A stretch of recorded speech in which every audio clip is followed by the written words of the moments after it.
We are the Church of the Good Shepherd, CGS Philippines, and you are welcome. We invite you to like, share, and engage with our live stream. Calling all disciples, let us grow together. Join our online classes and learn how to live and engage in our life class process. To all potential leaders of Christ, get involved in our School of Leaders 1, 2, and 3. Prayer is our weapon. Be part of our daily morning prayer every day at 5 o'clock. Corporate morning prayer via Zoom every first Friday of the month. In-person corporate prayer every last Monday of the month.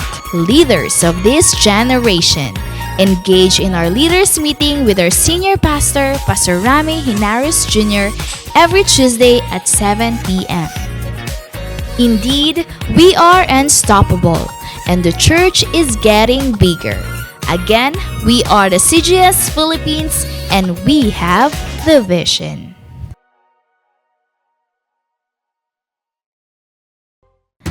The Church of the Good Shepherd, CGS Philippines, is a vision-driven church committed to manifest and apply the G12 core values. I am a true disciple, Christ-likeness and multiplying ministry. Caught by the vision. Understand, live, and transmit the vision. Committed to sell life. Evangelism, leadership development, and multiplication. Passionate spiritually. Devotional life, prayer and fasting, and holiness. Submission to authority. Love, honor, and respect my leaders. Commitment to time. Manage and invest my time for the kingdom. Lifelong relationship. Accountability and responsibility. I love equipping and training. Training is my happy hour. I am a leader of 12 disciples. I am born to multiply. Accomplishing church goal setting.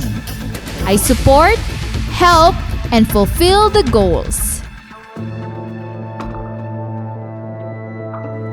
I want to see my church grow.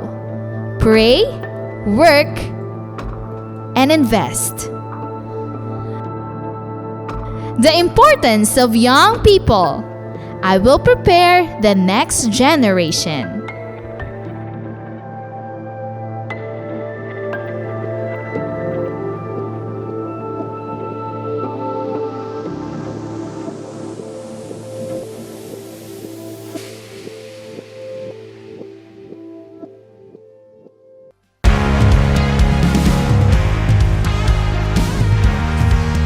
The Church of the Good Shepherd, CGS Philippines, is not just a building, but it is about people who embrace God's vision that lives its purpose, loving God and loving people.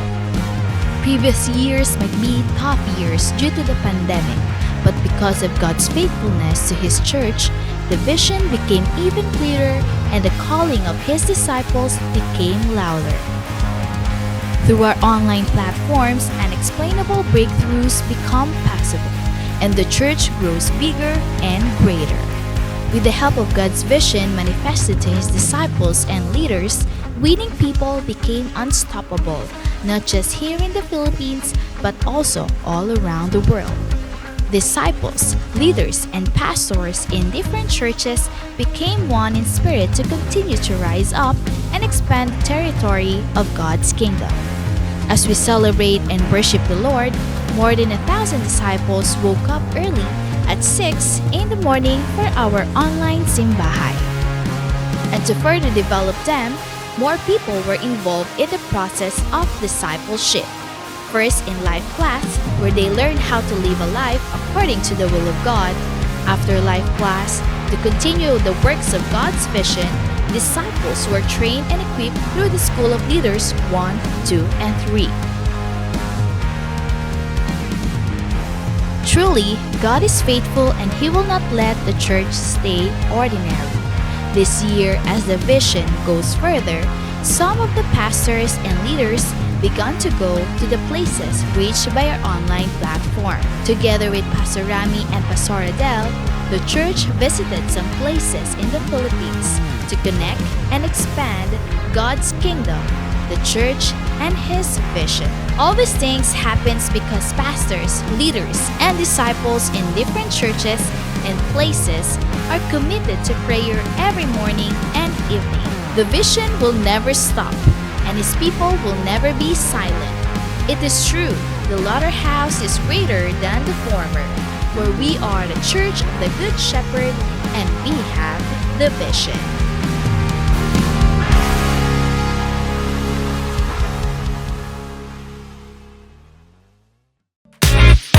We are the Church of the Good Shepherd, CGS Philippines, and you are welcome. We invite you to like, share, and engage with our live stream. Calling all disciples, let us grow together.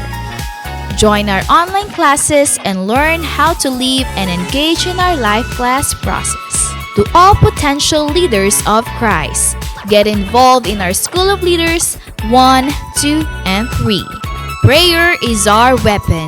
Be part of our daily morning prayer every day at 5 o'clock. Corporate morning prayer via Zoom every first Friday of the month. In-person corporate prayer every last Monday of the month. Leaders of this generation, engage in our leaders meeting with our senior pastor, Pastor Rami Hinares Jr., every Tuesday at 7 p.m. Indeed, we are unstoppable, and the church is getting bigger. Again, we are the CGS Philippines, and we have the vision.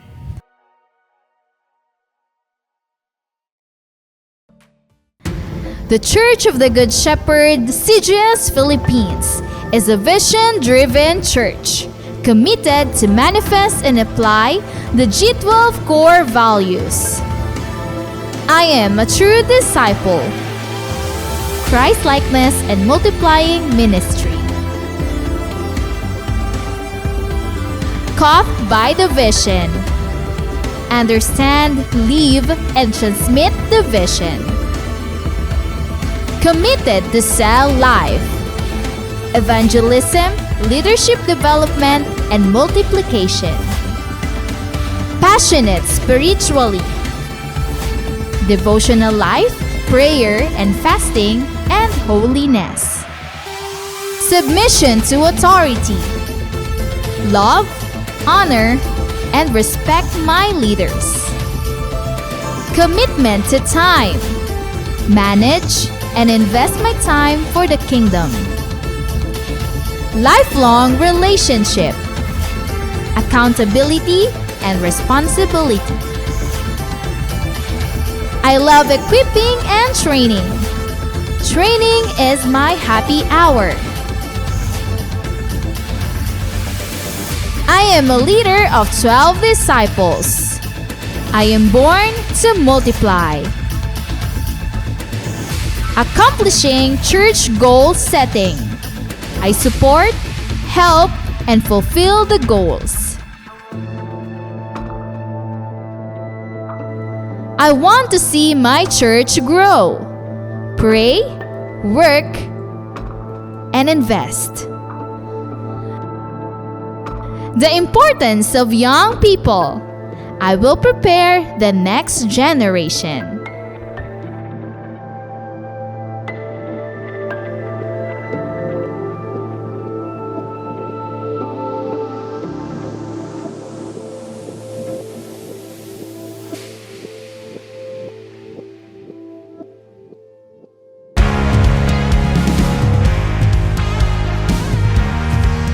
The Church of the Good Shepherd, CGS Philippines, is not just a building, but it is about people who embrace God's vision that lives its purpose, loving God and loving people. Previous years might be tough years due to the pandemic, but because of God's faithfulness to His church, the vision became even clearer and the calling of His disciples became louder. Through our online platforms, unexplainable breakthroughs become possible, and the church grows bigger and greater. With the help of God's vision manifested to His disciples and leaders, winning people became unstoppable, not just here in the Philippines, but also all around the world. Disciples, leaders, and pastors in different churches became one in spirit to continue to rise up and expand the territory of God's kingdom. As we celebrate and worship the Lord, more than 1,000 disciples woke up early at 6 in the morning for our online simbahay. And to further develop them, more people were involved in the process of discipleship. First in life class, where they learned how to live a life according to the will of God. After life class, to continue the works of God's vision, disciples were trained and equipped through the School of Leaders 1, 2, and 3. Truly, God is faithful and He will not let the church stay ordinary. This year, as the vision goes further, some of the pastors and leaders began to go to the places reached by our online platform. Together with Pastor Rami and Pastor Adele, the church visited some places in the Philippines to connect and expand God's kingdom, the church, and His vision. All these things happens because pastors, leaders, and disciples in different churches and places are committed to prayer every morning and evening. The vision will never stop, and His people will never be silent. It is true, the latter house is greater than the former, where we are the church of the Good Shepherd and we have the vision.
Magandang umaga muli sa ating lahat. Welcome sa ating morning simbahay. Wini-welcome po natin lahat nating mga pastors, leaders, cell group members, lahat nating mga invites, lahat ng mga pamilya na magkasama sa isang tahanan sa ating pagsamba ay wini-welcome po natin. Lahat ng mga faithful followers of the Lord Jesus Christ, lahat ng mga worshipers nakasama natin dito every Sunday sa ating online simbahay ay welcome po sa ating lahat. And good morning po sa inyo Luzon, Visayas at Mindanao.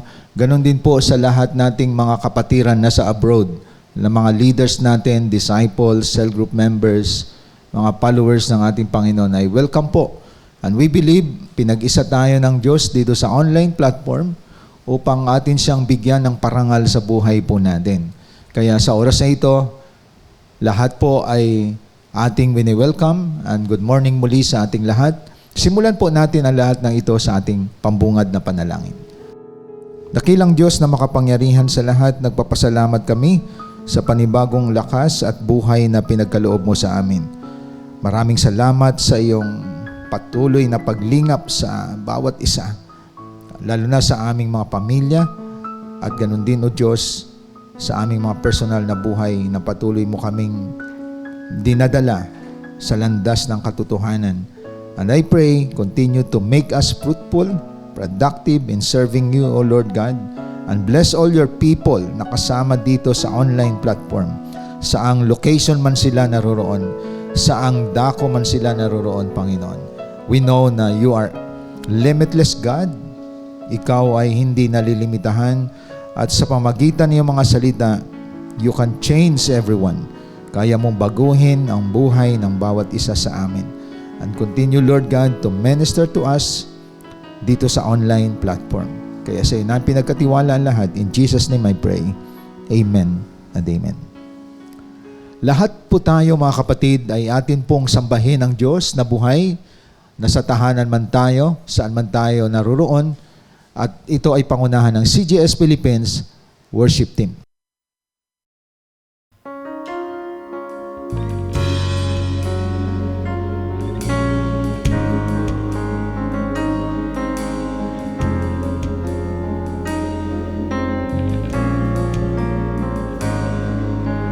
Thousand generations falling down in worship to sing the song of ages to the Lamb.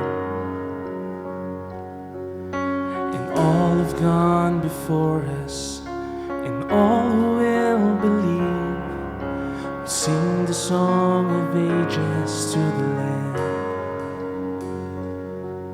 Your name is the highest, your name is the greatest, your name stands above them all. All thrones and dominions, all powers and positions, your name stands above them all. And the angels cry, holy, all creation cries, holy, you are lifted high, holy, holy forever.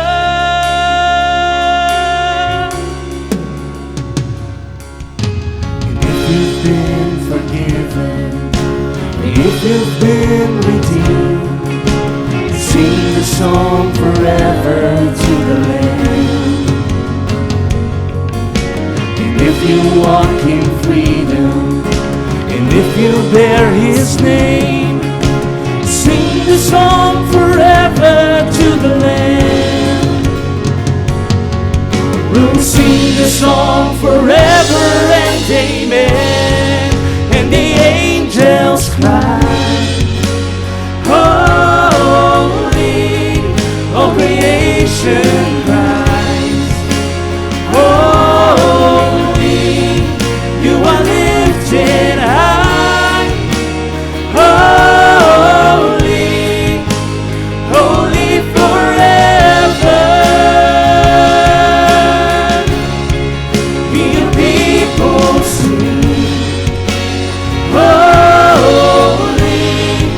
to the King of Kings. Holy, you will always be. Holy, holy forever. Your name is the highest. Your name is the highest. Come on, church. Your name is the greatest. Your name stands above them all. All thrones and dominions, all powers and positions. Your name stands above them all. Oh Jesus, your name is the highest. Your name is the greatest. Your name stands above them all. All thrones and dominions, all powers and positions. Your name stands above them all. And the angels cry, holy, all creation cries, holy, you are lifted high, holy, holy forever. Hear your people sing, you are holy, to the King of Kings, to the King of Kings. Holy, you will always be. Holy, holy forever. With all our hearts, you will always be. Holy and holy, holy are you, Lord God Almighty. Worthy is the Lamb, worthy is the Lamb. You are holy, holy are you, Lord God Almighty. Oh, worthy is the Lamb, worthy is the Lamb. You are holy, holy are you, Lord God Almighty. We sing, worthy is the Lamb, worthy is the Lamb. You are holy.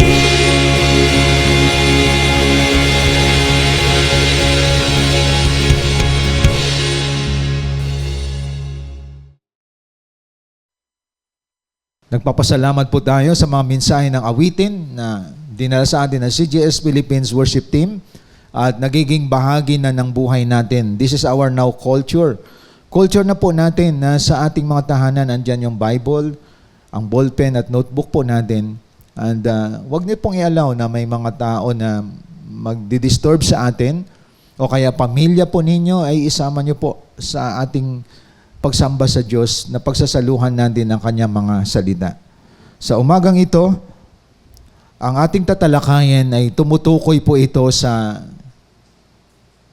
pinakamahalaga na dapat nating magkaroon tayo ng knowledge about God. If you have knowledge about God, you know how to live. Paanong mamuhay ng tama. Kaya importante din na yung sinasamba natin, knowledgeable tayo who God is in our life. Kasi siya ang sinusundan natin. Siya ang model natin. Model of all model ang Diyos natin. At importante na we have knowledge about Him kasi may reflection yan kung paano ka din namumuhay sa mundong ito. So isa ito sa ating pag-usapan. At gusto ko lang buksan saglit sa atin ngayong umaga. Pagdating sa Diyos na ating pag-usapan, merong tinatawag na communicable attributes and incommunicable attributes.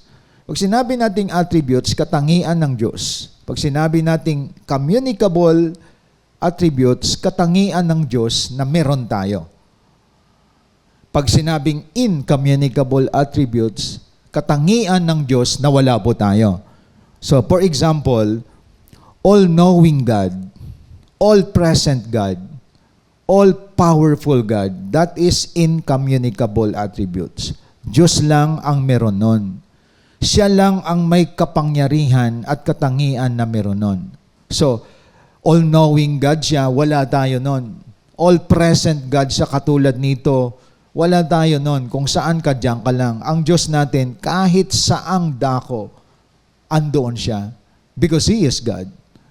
So all-present God siya. All-powerful God siya. Wala nang makapangyarihan pa kahit kilala, sikat, tanyag na leader ng bansa. May limitasyon. Pero ang Diyos natin, all-powerful God. Siya ay makapangyarihan sa lahat ng mga nilikha niya. So ang tawag niyan, incommunicable attributes. Pero may attributes ang God o katangian ng Diyos na meron tayo. Like for example, God is holy. Ang Diyos ay banal. Meron din po tayo yon. Kaya tayo tinuturuan mamuhay ng may kabanalan. God is merciful. Meron din tayo nun. May mercy din tayo sa ating kapwa. Like for example, God is love. Meron din po tayo nun. Ang tawag nun, communicable attributes. But always remember, do we have the katangian ng Diyos? Like for example, God is love. May love din po tayo. Ang love natin, mga kapatid, ay meron siyang imperfection. Kasi God is the original. Perfect ang love ng Diyos. Pag sinabi natin, God is holy, perfect ang holiness niya. Pero ang holiness natin, may imperfection pa rin.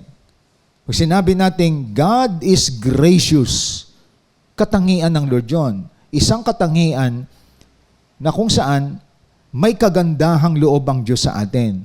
Kahit isang taong makasalanan, ay binibigyan niya rin ng ulan, ng hangin. That's the grace of God. So ang tao din ay gracious. Kaya lang, ang grace natin, meron din siyang imperfection. Kumbaga, pag nagkamali ang isang tao sa iyo, hindi ka nagbibigay ng grace, pero hindi rin siya makapagbigay ng katulad ng grace na binigay ng Diyos. So may kakulangan po tayo. Kasi ang sa atin lang, para makita ninyo, we are the photocopy. Xerox copy tayo. God is the original. Ibig sabihin, pag sinabing original, ang mercy, ang love ng Diyos, pag nagdumating sa iyo, photocopy na yan. Ang mercy and love na nasa iyo, galing lamang yan sa Diyos. So, hindi natin pwedeng gawin na ang photocopy ay original. Imposible yon. Kasi pag sinabi mo na pwede na ngayon, ang photocopy maging original, Diyos ka na din. At yun ang kapalpakan ng mga taong may alam at nagdi-declare ng hindi tama. So tandaan natin, God is the original and we are the photocopy para makuha po natin sa layman's term. So sa madaling salita, kailanman ang photocopy ay hindi yan maging original. Kapag dineclare mo yan, dangerous po yan. That is dangerous, mga kapatid. Mapanganib po yan. Kaya tandaan natin, dapat maunawaan po natin, maintindihan po natin, mga kapatid, na itong ating pag-usapan, napaka-importante ito. Kaya ang pag-usapan natin, one of the character of God, na meron din po tayo, pero meron tayong tinatawag pagbabago. Nasisira din yon. Kasi we are not the original. God is the original and we are a photocopy. Kaya nasisira po minsan ang merong katangian tayo. So yun ang ating pag-usapan sa umagang ito. Isa sa pag-usapan natin is about God's justice and righteousness. Sabi nga dito, God's justice and righteousness stand forever. So, ang katarungan at ang katuwiran ng Diyos mananatili ng walang hanggan ito. So, this is one of the attributes of God na makonsider po natin na communicable attributes kasi if God is just and God is righteous, ganon din po tayo. Meron din tayong just character and righteous character. Pero ito sumasablay minsan, nagbabago sa atin. Pero ang sa Diyos, it stand forever. Ito ay tumatayo. Nananatili ito, mga kapatid. Kaya, buksan natin ang ating batayan sa Psalms 89 verse 14 and Jeremiah 22 verse 3. Sabi sa Psalms 89 verse 14, righteousness and justice are the foundation of your throne. Loving kindness and truth go before you. So makikita natin dito, magkadugtong ito. Ang katuwiran at ang katarungan, isang pundasyon ito sa trono ng Diyos. So God's attributes, nagsasabi dito sa atin na righteous and just ang Diyos natin. Pagdating sa Jeremiah 22, verse 3, do justice and righteousness, and deliver the one who has been robbed from the power of his oppressor. Also do not mistreat or do violence to the stranger, the orphan or the widow, and do not shed innocent blood in this place. So si Lord mismo nag-instruct siya sa kanyang bayan, gawin ninyo ang justice and righteousness. Justice means maging makatarungan kayo at maging matuwid. Huwag kayong magnakaw. Do not mistreat or do violence to the stranger. Ibig sabihin, huwag pagsamantalahan ang mga estranghero, ang mga balo, ang mga helpless, and do not shed innocent blood in this place. So ito yung makita natin kasi bakit ko binanggit ito sa atin, itong ating pag-usapan. Kasi pag may knowledge ka about God's attribute, you know how to live right. Paano ka mamuhay ng tama? Dapat nakakonect doon sa attributes ng Diyos na God is just and God is righteous. So kung ang Diyos ay just and righteous, dapat kung ako'y nasa journey ng buhay, paglilingkod at pagkilala sa Diyos, I make sure na magiging just and righteous din ang pamumuhay ko. Dahil yun ang nais ng Diyos, yun ang kanyang instruction.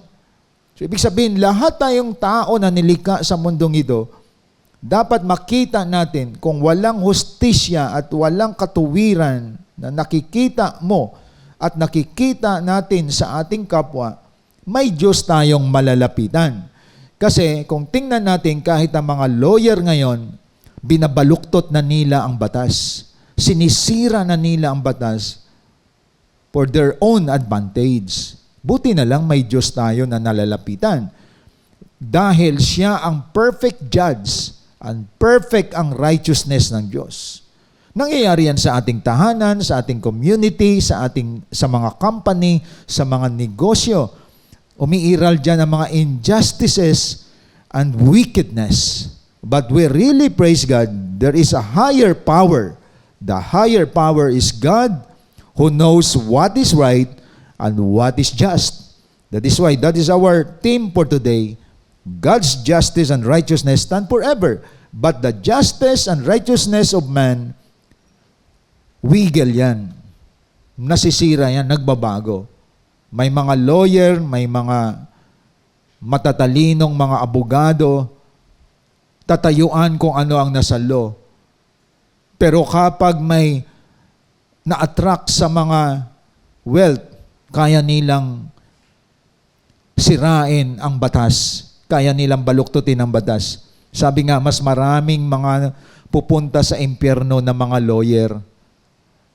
Kasi kaya nilang gawing mali ang tama.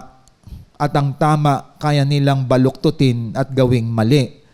Pero hindi tayo makakaiwas sa justice and righteousness of God, because the justice and righteousness of God stand forever. Malinaw yan sa Psalms 89:14 na talagang that is the throne of God. So all of us haharap pa rin sa Panginoon. Kaya balik pa rin tayo sa Diyos, siya ang pag-asa natin. So kung ang ating mga namumuno ay napoprostrate ang marami, nadidesperate ang marami, hindi lang sa bansa natin, sa iba't ibang bansa, may mga dictator leadership, may mga corrupt leaders, but still, we really praise God, we have God, because His justice and righteousness stand forever. So dito natin makikita, number 1, sa first point natin, if God is just and righteous, ng kanyang character stand forever, God will execute His judgment on those who go against His character. So nakita niyo mga kapatid, the final judge is our God. Sabi dito, God will execute His judgment on those who go against His character.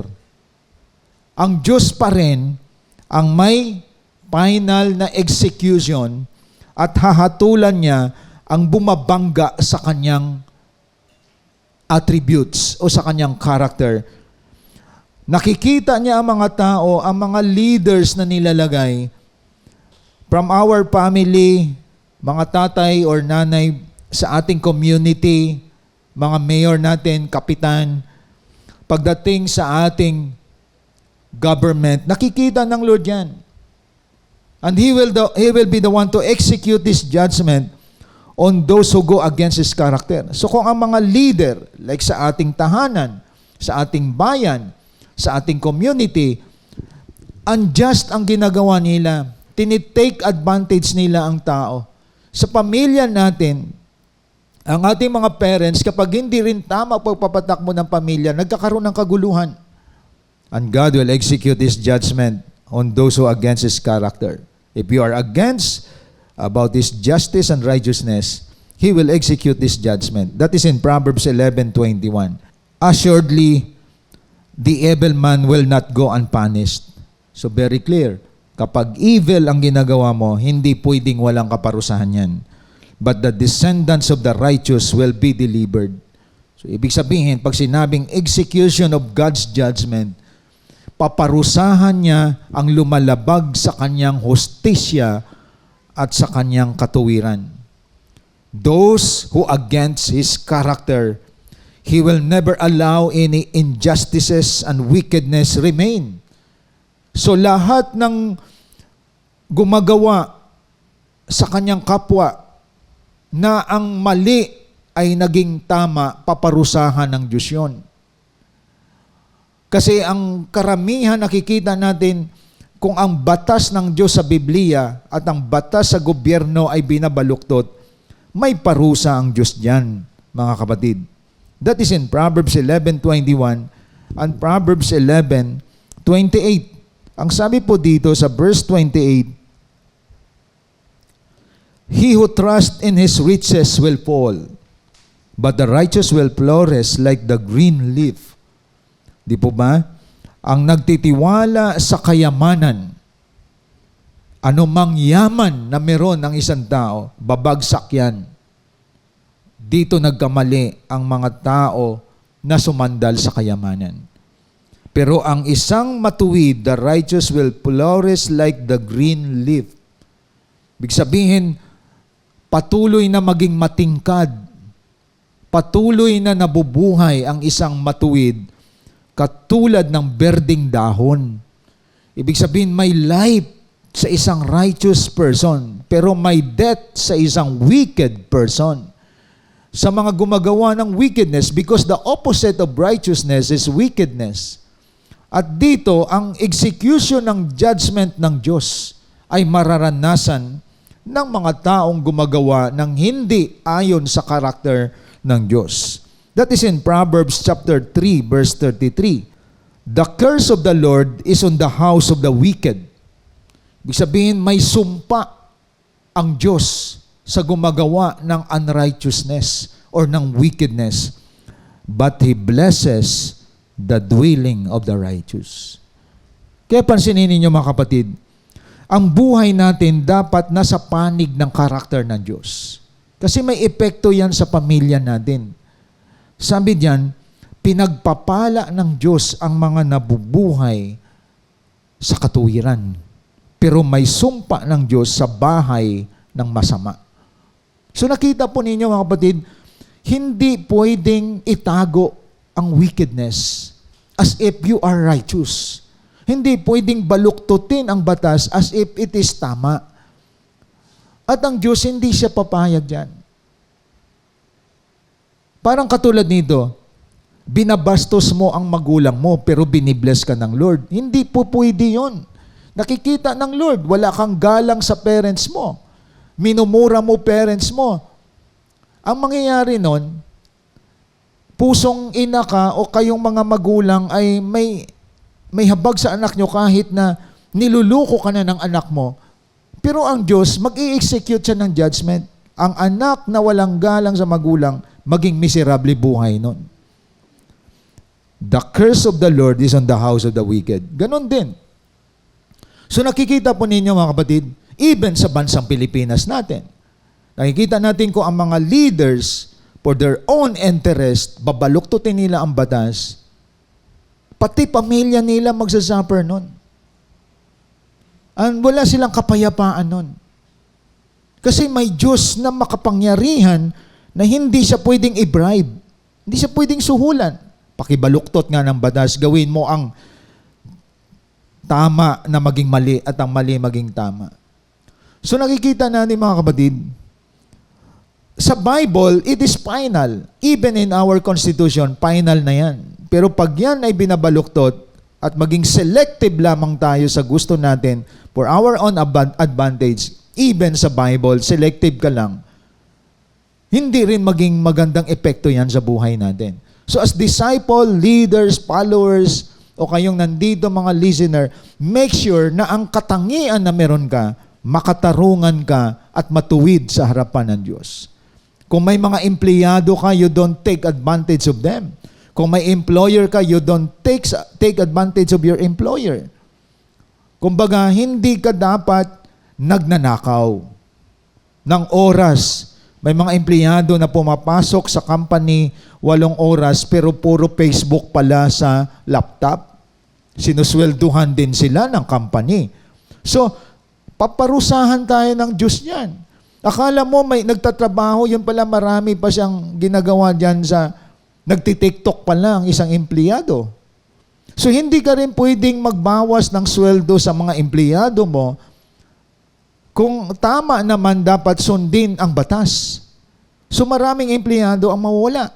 So lahat tayo, employer ka man, employee, may pananagutan tayo sa Diyos. He blesses the dwelling of the righteous. At the same time, the curse of the Lord is on the house of the wicked. Kaya remember this, ang taong may wisdom, nadidiscern niya ang righteousness and justice. Pero pag wala kang wisdom, akala mo everything is right, everything is just. Wisdom is very important. Kaya sa pagbukas mo ng social media or ng Facebook mo o pakikitungo mo sa mga tao, you can discern a person kung itong tao na to ay nagtitake advantage, nanlalamang ng kapwa. Because the wisdom given to you by God ay nasa iyo na. Napuposes mo yan. That is in Proverbs chapter 2, 6-9. Kung tingnan po natin. Kaya, hindi ka ma-scam, hindi ka ma-hack. Kasi you have the wisdom of God. Hindi ka maluloko ng tao. Kasi, iniingatan ka ng karunungan ng Diyos. That is in Proverbs chapter 2, 6-9. Anong sabi sa Proverbs chapter 2, verse 6? For the Lord gives wisdom from His mouth, calm knowledge and understanding. He stores up sound wisdom for the upright, is a shield to those who walk in integrity. Then in verse 8, anong sabi? Guarding the paths of justice, and He preserves the way of His godly ones. then you will discern righteousness and justice and equity and every good course. Ibig sabihin, ang Diyos, iingatan niya ang mga anak niya, lalagyan niya ng karunungan para hindi pwedeng lukuhin. Hindi ka pwedeng gawing bobo. And you discern what is righteousness and justice. Kaya sa bansang Pilipinas natin, ang mga Pilipino may wisdom. Alam nila na niluluko sila ng mga leaders. Alam ng mga Pilipino na niluluko sila ng mga political leaders. May minsan nga pagbukas ko ng social media, para sa bayan ito. Alang-alang sa bayan ito. So karamihan mga political leaders ginagamit nila bayan, mamamayan, pero sila ang nagnanakaw, hindi para sa mamamayan at sa bayan. So you can discern na niluloko ka. Kasi kung ikaw kasama sa bayan, bakit naghihirap ang bansa?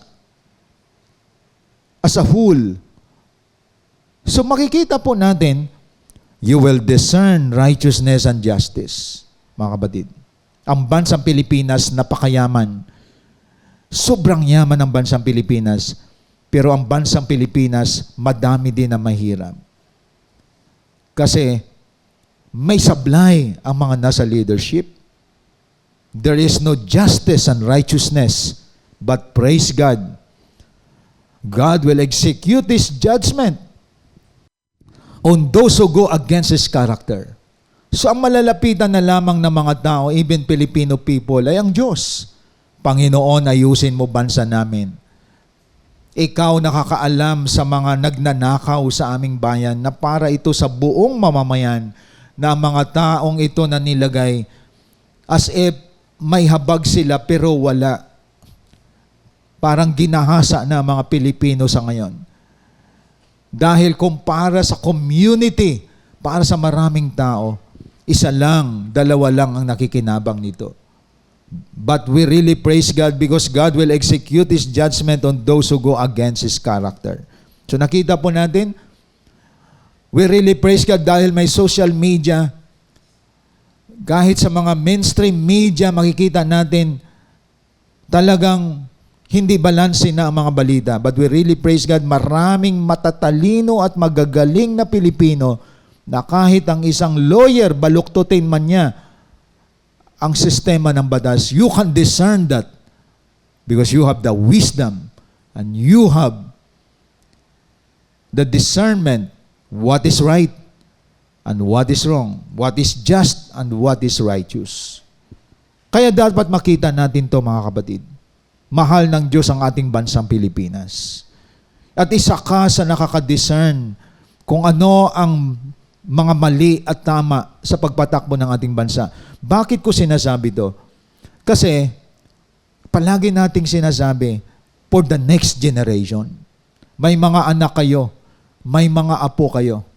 That is why marubdub ang ating ginagawa, intentional ang ginagawa natin in winning souls and making disciples.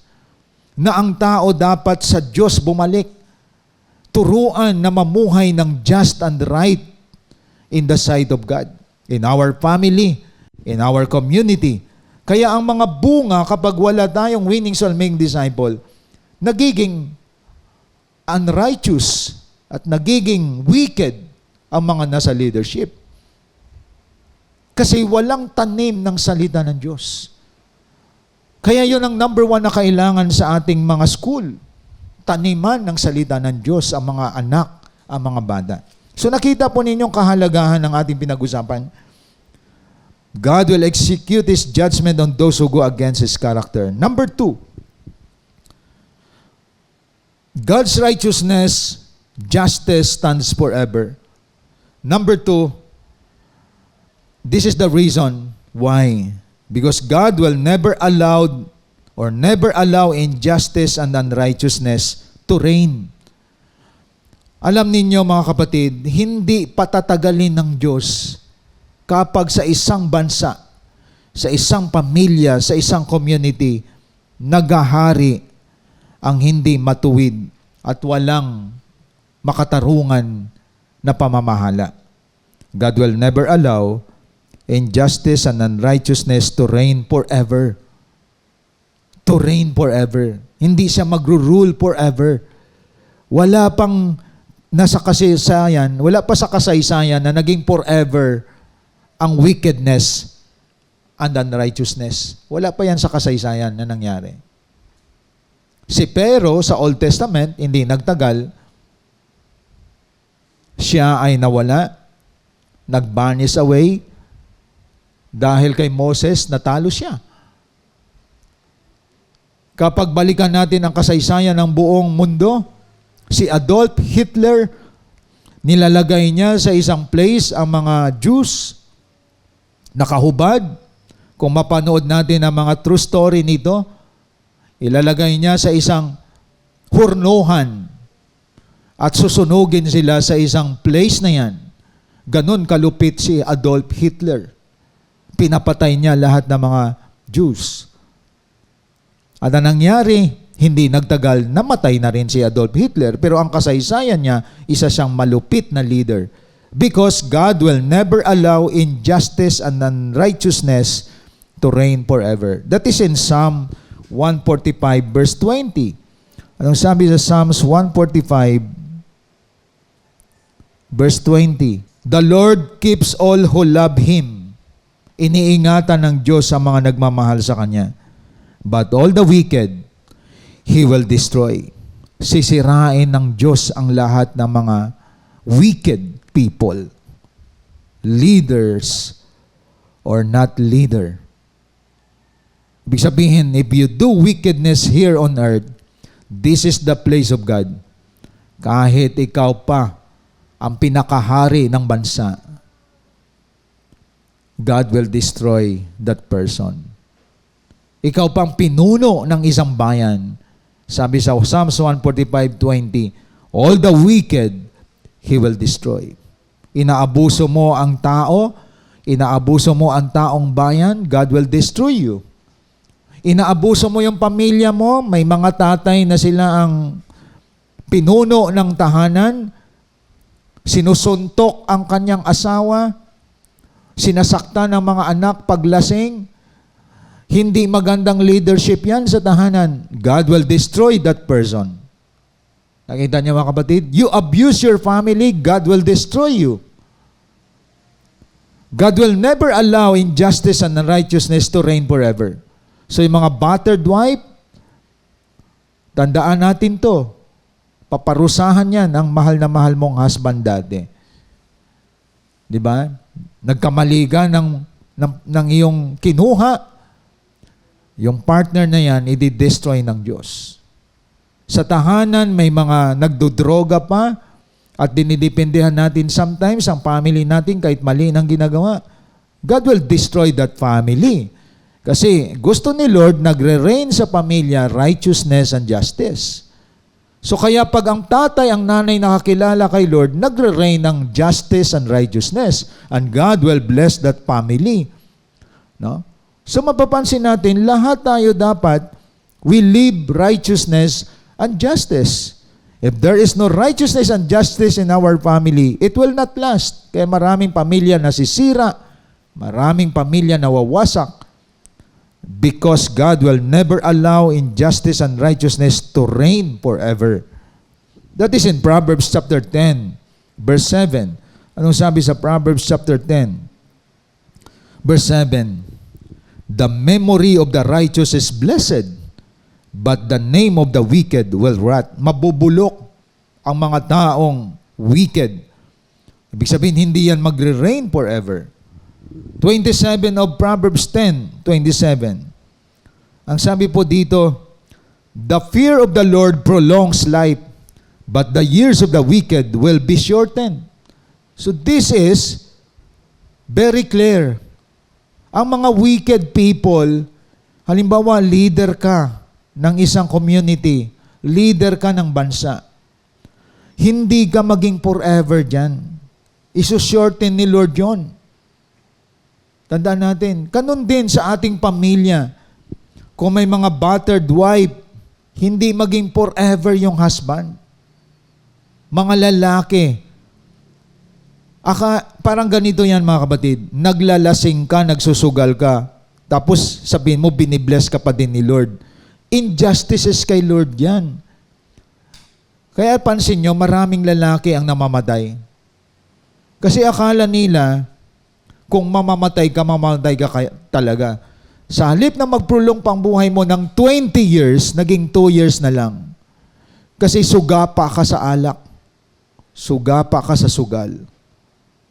So sabi dito, the years of the wicked will be shortened. Ganon din sa ating bansa. Kapag inaabuso ang bansa ng mga political leaders, ang kanilang buhay ay paiksiin ng Diyos. Nakita niyo mga kapatid? So makikita natin, matindi ang Diyos natin. Hindi siya bulag na hindi niya nakikita ang kalagayan ng pamilya, ng community, at ng ating bansa. And that is our hope because we want to live with justice living, with a just living and a righteous living. Saan ka man naroon, kung employee ka, you want to work righteous life sa work mo. Hindi nagtitake advantage ang bawat isa, ang employer or employee, mga kapatid. So mahalaga po to ang ating mga pinag-usapan. So makikita ninyo, ang Diyos naghahari siya saan man tayong dako, anuman ang ating ginagalawan at kinikilos, He will execute justice and righteousness, mga kapatid. So tingnan po natin sa 12:28, Proverbs 12:28. In the way of righteousness is life, and in its pathway there is no death. So, mapapansin natin, ang nabubuhay sa katuwiran may life. Ngunit ang pathway ng wicked, tandaan natin, that is death, mga kapatid. Kaya tingnan po natin sa kalagayan natin sa ngayon. Tingnan mo ang sarili mo. If you are a person, businessman ka man, empleyado ka man, anak ka man, tatay ka o nanay, kung anak ako, hindi ko niluloko dapat ang magulang ko. Ayon. Nasa pumapasok ako sa school, binibigyan ng baon, pero nagjujuwa pala. Paparusahan ng Diyos ang ganyan. Kaya miserable ang buhay nun. Kasi just ang God, hindi siya pwedeng lukuhin. Kung ikaw naman ay isang tatay, dapat pamahalaan mo ang anak mo at ang asawa mo, pamahalaan mo ang anak mo at ang asawa mo ng maayos. Dahil masisira ang pamilya kung ang tatay din ay nabubuhay siya na niluluko niya pamilya niya. May kaparusahan din ng Lord doon. Even ang mga babae din, mga kapatid. Hindi po tayo pwedeng magsinungaling sa husband. Kasi pag nagsinungaling ka sa husband, that is unrighteousness. So hindi nagre-reign ang unrighteousness and injustice sa pamilya, masisira ang pamilya. Hindi siya pwedeng mag-reign sa community, sa ating bansang Pilipinas. And God will destroy that kind of attributes na hindi angkop sa attributes ng Diyos. Kaya tandaan natin mga kapatid, the great example here before we leave the point number 2 is the Lord Jesus Christ. Nang nandito si Kristo sa lupa, isinilang siya bilang isang sanggol. Nag-start na ang injustices and unrighteousness kay Christ. Hinahunting na siya, sanggol pa lang papatayin. Isinilang siya sa sabsaban. Habang lumalaki si Jesus Christ, nang siya'y nagkatawang tao, inaalipusta siya, pinagbibintangan siya, ina-accuse siya. Ang pwede nangyari sa iyo yun. May mga injustices ka na naranasan, binubuli ka, pinagtawanan ka dahil ikaw ay Kristiyano. Injustices yun. Si Jesus Christ, sinagupa niya ang injustices at unrighteousness sa paligid. Patuloy pa rin siya nakapokus sa pinagawa ng Ama. Hanggang sa kahuli-hulihan ng buhay ng Panginoon, naranasan niya ang injustices and unrighteousness. Dinuraan siya, na wala naman siyang inagrabyadong tao, sinampal siya, pinagbintangan siya na false teacher, pinagbintangan siya na mag-overthrow ng government. So ganon, na parang naghari-harian siya ng ang pinipreach ni Jesus is about the kingdom of God, na intimidate ang mga political leaders. Kasi Jesus Christ, nilagyan ng koronang tinig, pinarusahan siya, na ang pinarusahan nila ay walang kasalanan.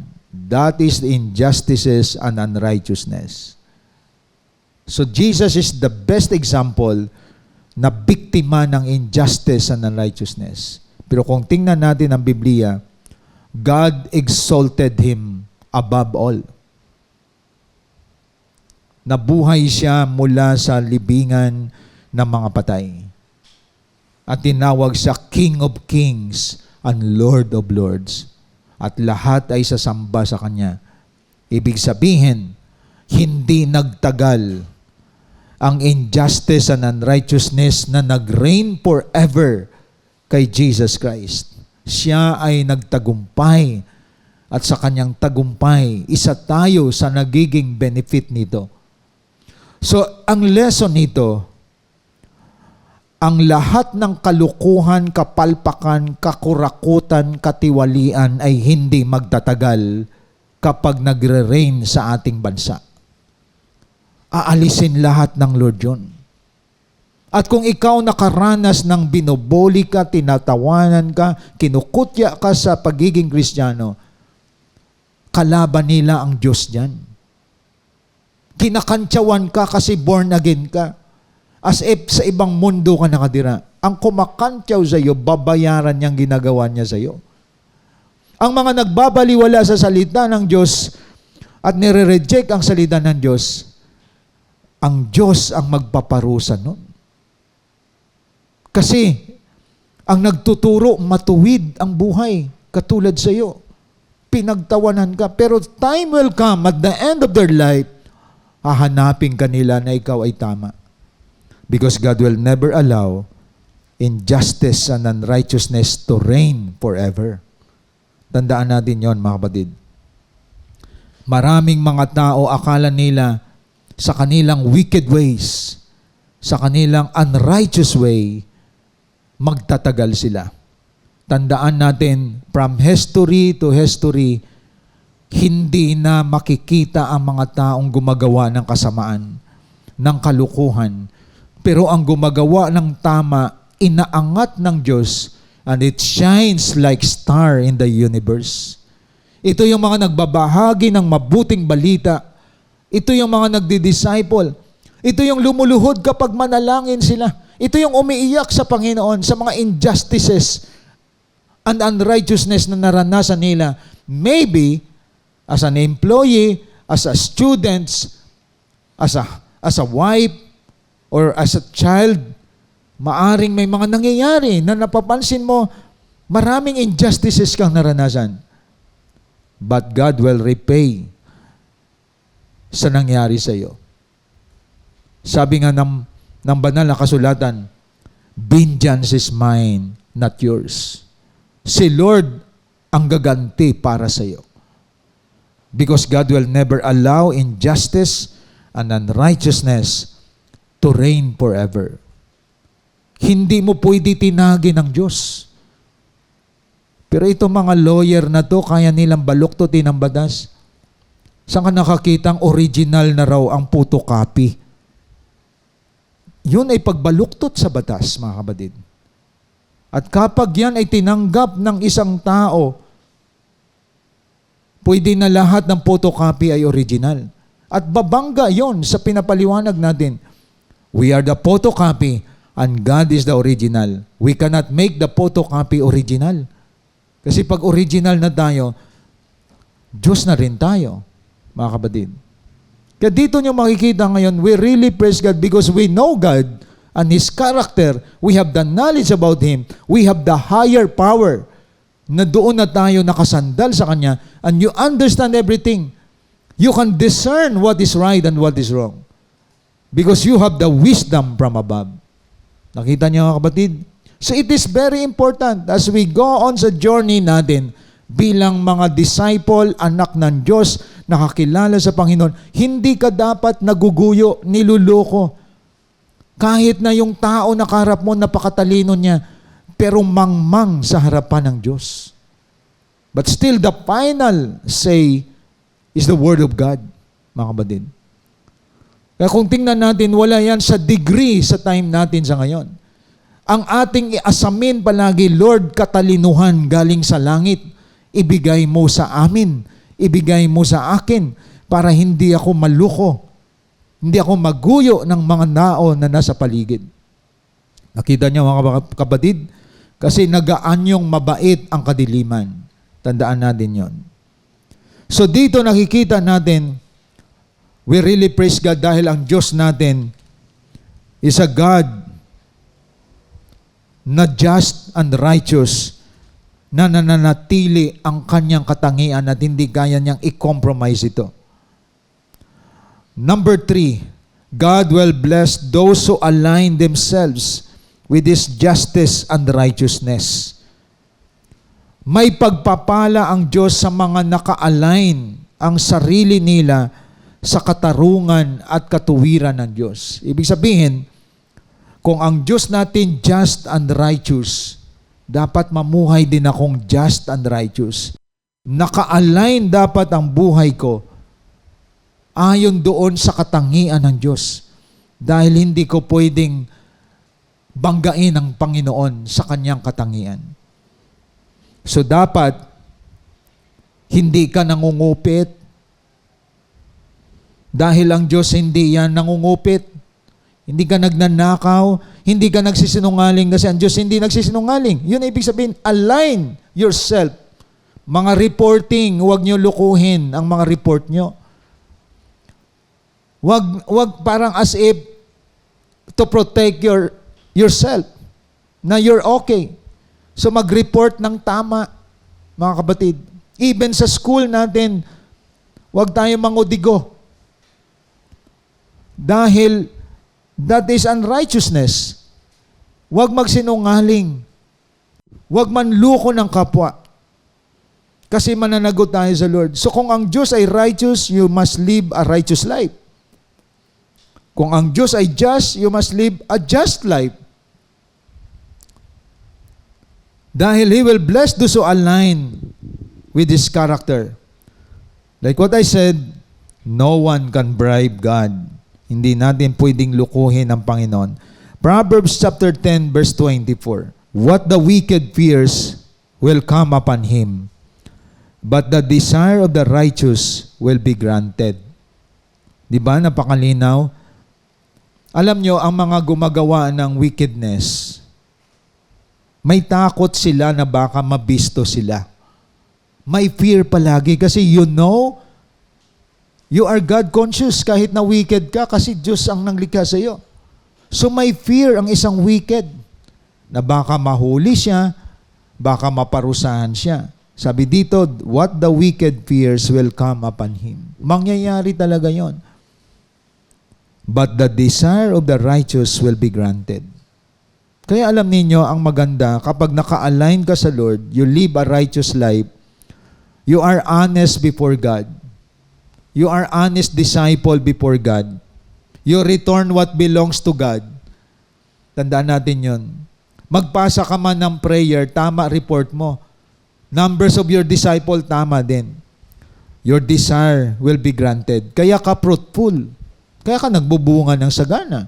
So tandaan natin, ang protection natin will live a righteous life. Kasi anumang desire mo, igagrant ni Lord. Pag nanalangin ka, sasagutin ni Lord yun. Bakit? Righteous tong anak ko eh. Walang tinutugon ng Diyos na mga wicked people. Kasi wicked eh. Meron bang magnanakaw na, Lord, nanakawin ko yung bangko, gawin mong bulag ang guard, papasok ako sa bangko, Lord ha, At tapos nito, i-donate ko to Lord sa church ang nanakawin ko. That is wicked mind, mga kapatid. Saan ka nakakita, Panginoon, hold upin ko tong tao na to? Bantayan mo ako, Panginoon, na hindi ako mahuli. That is wicked mindset na sinasama mo pa ang Diyos sa pagnanakaw. Kaya tandaan po natin, we must align ourselves with God's justice and righteousness so that God will bless us, mga kapatid. So nakita po natin, that is in Proverbs chapter 10:24 and Proverbs chapter 10 verse 32. Sabi dito sa verse 32 ng Proverbs, the lips of the righteous bring forth what is acceptable, but the mouth of the wicked what is perverted. So iba magsalita ang righteous kaysa bibig ng isang wicked. Hindi naka-align sa nais ng Panginoon. Palagi pag wicked person, perverted yan. Nambobola, nanloloko, nagbabaluktot ng tama, ginagawang mali. Pinipervert niya. Mga kapatid. So dapat mag-ingat po tayo sa mga tao sa paligid po natin. Maging discerning po tayo sa mga taong nasa paligid po natin. Kasi maraming scammers, maraming hackers. Lalo na ngayon, ang ginagamit ay mga gadget. Tandaan po natin yon. So kapag anak ka ng Diyos, ipipreserve ka ng Lord na hindi ka makontaminate ng kalukuhan, ng mga pandarambong ng mga tao sa paligid mo. Kaya tandaan po natin, kaya kayo, paalala ko sa atin, pag umutang kayo, magbayad kayo ng utang. Kasi consider ka na nanluloko pag hindi ka nagbabayad ng utang. Simple lang yan, mga kapatid. May nangutang ka ng 1,000, hindi mo binabayaran, may balik sa iyo yun. May parusa ang Diyos dyan. Kaya alamin nyo, manawagan kayo, sino pong inutangan ko? Isa-isa lang muna. Kasi maraming nangungutang hindi marunong magbayad. And that is injustices in the sight of God. Mga kapatid, injustices yun. Maliit man o malaki, magbayad ka ng utang. At huwag sabihin mo, next year na lang. Next year na lang. Dekada na, nalimutan na yon. So yung tao na inuutangan ninyo, mga kapatid, yun ang pagpapalain. Pero ikaw, hindi ka i-bless ni Lord. Pero mo, 30 people, hindi mo binayaran ng utang. Mananagot tayo sa Lord. So ganun din ang bansa natin. Alam nyo ba yung hindi pa napanganak, pitos pa lang, may utang na sa ating bansa? Ang bansa natin, baon sa utang. Kulang ang Pilipinas ibenta because of the corruption of our government leadership. Kita niyo yan, mga kapatid? Lugmok na tayo sa utang, mga kapatid. So because nakikita natin, hindi nagre-reign ng righteousness. And we really praise God because may Diyos tayong malalapitan. Lord, lagyan mo ng pag-asa ang bansa namin. Na ibalik mo ang righteousness and what we call this justice to reign in our nation. Mga kapatid. So mahalaga itong ating mga pinag-usapan. We must align ourselves with this justice and righteousness. If you are the father, if you are a mother, dapat you align the righteousness and justice in your family, in your community. And we really praise God. Let's pray na maraming mabuksan na mga political leaders na mabago mga buhay. Dahil may kaparusahan ang tinitik advantage ang kanyang kapwa. Kaya tandaan po natin, only disciple, genuine follower of Jesus Christ can transform the community. Kaya mahalaga ang mga cell group. Mahalaga ang ating online simbahay. Na lahat tayo dapat magpaayos, magpalinis sa Diyos. May pag-asa pa ang ating pamilya, ang ating komunidad at ang ating bansa. Sa ating pagtatapos, Always remember this. God is in control of everything. His justice and righteousness prevail despite the evil deeds that exist in our present time. Praise God. Ano man ang mga katiwalian, katuwiran na nangyayari sa ating paligid, sa ating pamilya, sa ating opisina, sa ating mga tinatawag marketplace, or even in your company, God is in control of everything. Ang kanyang hustisya at katuwiran ang nangingibabaw sa kabila ng mga evil deeds that exist in our present time. Naway ang mensaheng ito ay magbibigay sa atin ng eye-opener. Align yourself to God's righteousness and justice. Then you will experience protection from God. Hindi mo kayang sirain ng Diyos, ngunit binabangga siya kapag taliwas ang ating mga ginagawa. Let's pray, mga kapatid. And before we pray, damhin natin ang mga mensaheng ito. Dadalhin sa atin ng CGS Philippines worship team.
Let us pray. Father God, we come before you. You know the situation of our family, community, and our nation. And we believe, hindi mo i-allow, Panginoon, ang wickedness and unrighteousness to reign in our nation, in our community, and in our family. I pray, justice and righteousness must reign in our nation, O God. Because we believe you are powerful God. Makapangyarihan ka, Panginoon. Ikaw may likha ng tao, ikaw may likha ng bansa. And as we go on in our journey in discipleship, in winning soul, use every one of us na may contribution kami sa aming bansa to reach out more people na nasa dilim upang makamit nila ang tamang pamumuhay na may katuwiran at katarungan. I pray, Lord God, our nation, Philippines. Ikaw po, O Diyos, ang maghari sa bansang Pilipinas, sa aming komunidad at sa aming pamilya. Dahil alam namin, Panginoon, masaya ang bayan kapag ang naghahari ay isang matuwid na leader. Sa aming pamilya, sa aming komunidad at sa aming bansa. Bless the Philippines, O God, in the name of the Father, the Son, Jesus Christ, and the Holy Spirit. Amen and amen. Thank you and God bless po sa ating lahat.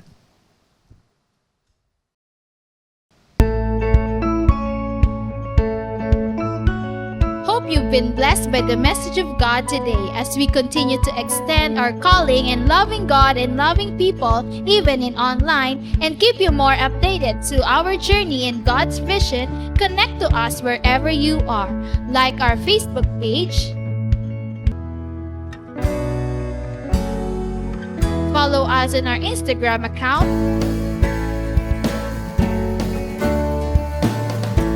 and subscribe to our YouTube channel. Be a blessing and always be updated. Are you blessed? Now it's time for you to become a blessing online by sending stars to support our local church and take part in our LOT project.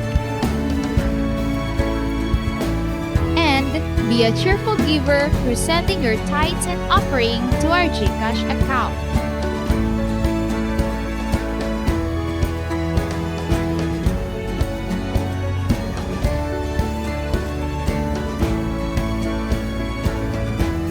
See you on our next online worship. Thank you and God bless.